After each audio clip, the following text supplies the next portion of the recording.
በአንደኛ ጢሞቴዎስ ምዕራፍ 2 ቁጥር 5 ላይ አንድ እግዚአብሔር አለና ደግሞም በእግዚአብሔርና በሰዎች መካከል አንድ አስታራቂ አለ እርሱም ሰው የሆነው ክርስቶስ ኢየሱስ ነው ይላል። አሜን። አንድ እግዚአብሔር አለ ደግሞም በእግዚአብሔርና በሰዎች መካከል አንድ አስታራቂ አለ እርሱም ሥጋ የለበሰው ሰው የሆነው ክርስቶስ ኢየሱስ ነው። አስታራቂ ማለት አማላጭ ማለት ነው። በአንደኛ ዮሐንስ ምዕራፍ 2 ላይ ልጆቼ ሆይ ኃጢአት እንዳትሰሩ እጽፍላችኋለሁ ይህን ነገር ግን ከእናንተ መካከል ማንም ኃጢአት ቢሰራ ከአብ ዘንድ ጠበቃ አለን ይላል። አንዳንድ ሰዎች አይ ጌታ ኢየሱስ ሊያማልድ አይችልም ምክንያቱም በመጽሐፍ ቅዱስ ውስጥ እንኳን ስለርሱ ያማልዳል ተብሎ የተጻፈው ቢኖር እርሱ ገና በመድር ላይ በነበረበት ሰዓት ነው እንጂ አሁንማ እርሱ አምላክ ስለሆነ እንዴት ያማልዳል ብሎ ይላል። ወገኖቼ አንደኛ ዮሐንስ የተጻፈው ጌታችን ኢየሱስ ክርስቶስ ሞቶ ተነስቶ ወደ ሰማይ ከወጣ በአባቱ ቀኝ ከሆነ ከ40 ከ50 ከ60 ዓመታት በኋላ ነው የተጻፈው። ምንድነው ገና ኢየሱስ በመድር ላይ የነበረ ነው የሚባለው? ለምንድነው እውነት የማንናገረው? ጌታችን ኢየሱስ ክርስቶስ ሐዋርያው ዮሐንስ ይህንን መልእክት ሲጽፍ ኦሬዲ በሰማይ ነበረ ኦሬዲ ያማለደ ነበረ። እውነታው ይሄ ነው። ግን በቀደም እንደተናገርኩኝ ጌታ ኢየሱስ ያማልዳል ማለት አምላክ አይደለም ማለታችን አይደለም። መጽሐፍ ቅዱስ ግልጽ አድርጎ ነው የሚናገረው። እዛው አንደኛ ዮሐንስ ላይ ምዕራፍ 1 ላይ ስትመለከቱ እርሱ ከዘላለም ጀምሮ ነበር ይላል። ከአብ ዘንድ ነበር ከመጀመሪያው ነው ከዚያም መጣ ሊያድነን ይላል። ጌታ ኢየሱስ ያማልዳል ስንል መናቃችን አይደለም ማክበራችን ነው። ለዛ ነው የመጣው። ማማለድ ማለት ደምን ይዞ በአብ ፊት መቅረብ ማለት ነው። ለኃጢአት ይቅርታ የሚሆን ደም ይዞ መቅረብ ማለት ነው። ማን ነው ያንን ማድረግ የሚችለው? የትኛውም ጻድቅ ሰው ያንን ማድረግ አይችልም። ምክንያቱም ደሙን ለኛ ያፈሰሰው ክርስቶስ ኢየሱስ ብቻ ነው። ሰው አይደለም፣ መላእክት አይደሉም፣ ቅዱሳን አይደሉም፣ ማንም ሰው ሰብአዊ ዘር አይደለም። ማንም የሚያማልደን መጽሐፍ ቅዱስ ግልጽ አድርጎም እንደሚናገረው ጌታችን ኢየሱስ ክርስቶስ ነው። ማማለድ ማለት ደም ይዞ መቅረብ ማለት ነው። ደም ነውና የሚያስታርቀው።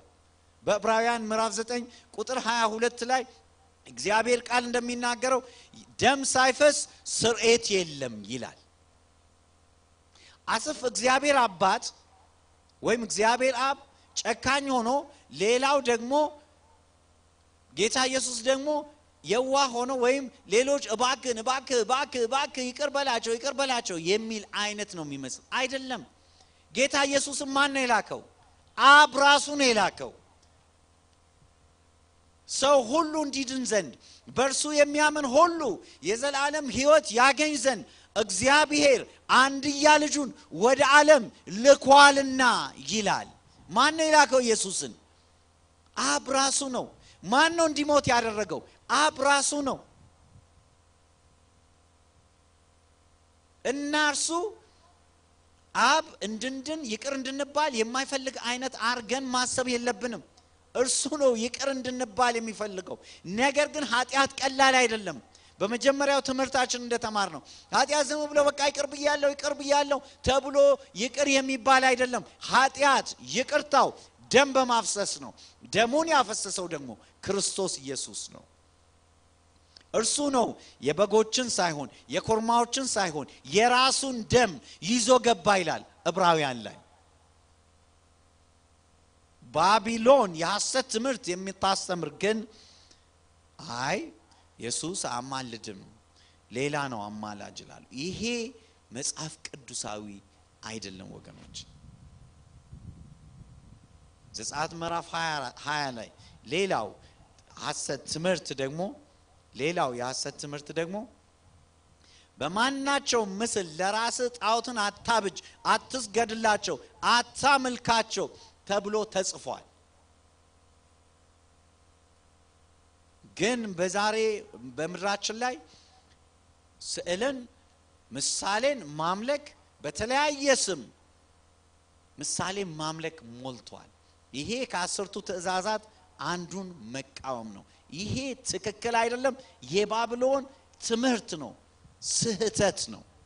በእግዚአብሔር ቃል መሰረት History of Civilization የሚል መጽሐፍ ላይ ይሄ የዓለማዊ መጽሐፍ ነው፣ የታሪክ መጽሐፍ ነው። እንዲህ ተብሎ ተጽፏል። አረማዊው ሥርዓተ አምልኮ በቤተክርስቲያን ተቋቁሞ ስለነበር ክርስቲያን ቤተክርስቲያን የነበራትን የሚወደድ ገጽታ ጠፍቶ በምትኩ አጸያፊ ምስልን ተላበሰች ይላል። ይሄን ከዚህ በፊትም ለማስረዳት ሞክሬያለሁ።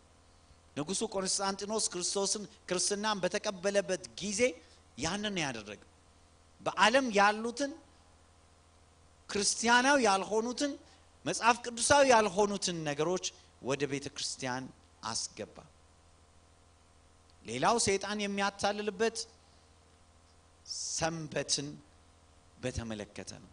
ተቀይሯል፣ ተሽሯል እያለ ያ ሌላው የባቢሎን ትምህርት ነው። በሕዝቅኤል ምዕራፍ 8 ቁጥር 16 ላይ እነሆ በመተላለፊያውና በመሰዊያው መካከል በቤተ መቅደሱ መግቢያ ላይ 25 ሰዎች ያክል ነበሩ ይላል። ጀርባቸውን ወደ እግዚአብሔር አድርገው ለምትወጣው ፀሐይ ይሰግዱ ነበር ይላል። በእግዚአብሔር ቤተ መቅደስ ሆነው የእግዚአብሔር ሕዝብ የሚባሉ ሰዎች በእግዚአብሔር ላይ ያመጹ ለፀሐይ ይሰግዱ ነበር። አብዛኛው ዛሬ ራሱንም ክርስቲያን ብሎ የሚጠራ ሕዝብ ትክክለኛውን የእግዚአብሔርን ሰንበት በመተው የፀሐይን ቀን ያመልካል።